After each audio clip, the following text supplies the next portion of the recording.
நாம தைரியமாக செயல்படலாம்.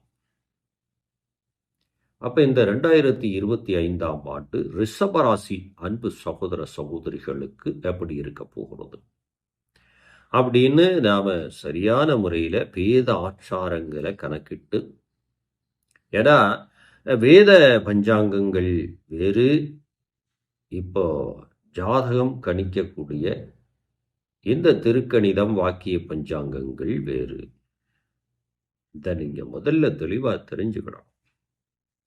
ஒவ்வொரு மனிதனும் உழைப்பை முழுமையாக போட்டால், தொழில் மேல முழு கவனத்தை செலுத்தினாலே ஜாதகங்கள், சாஸ்திர சம்பிரதாயங்கள் இதெல்லாம் நாம பார்க்கணுங்கிறது இல்லை. ஆனா நம்மளுடைய வாழ்க்கை முழுமை பெறணும்னா சாஸ்திரங்கள், கலாச்சாரங்களை நாம கடைப்பிடிக்கணும்.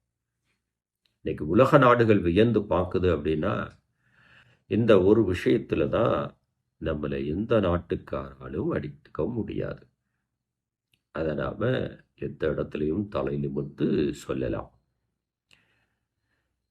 இந்த 2025ஆம் ஆண்டு ரிஷபராசி அன்புள்ளங்களுக்கு எப்படி இருக்கிறது அப்படின்னா, எதிர்பாராத நன்மைகள் காத்திருக்கிறது.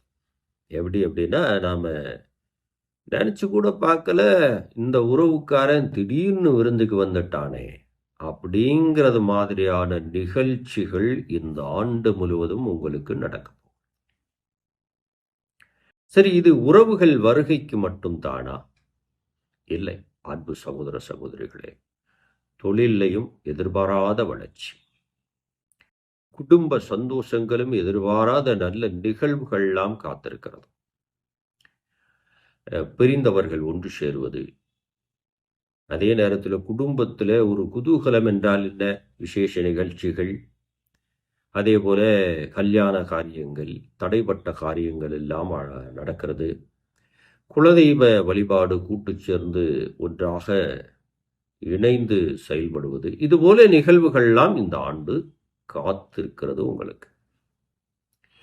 கல்வி படிக்கக்கூடிய மாணவ மாணவிகளுக்கு எதிர்பாராத ரிசல்ட் காத்திருக்கு, உங்களுக்கு சாதகமாக வரும். இப்போ கவனமா இருக்கக்கூடிய இடம்தான் எது அப்படின்னா, ஒருவருக்கு ஜாமீன் கொடுப்பது, ஒரு முக்கியமான கையெழுத்து இடும்போது நம்ம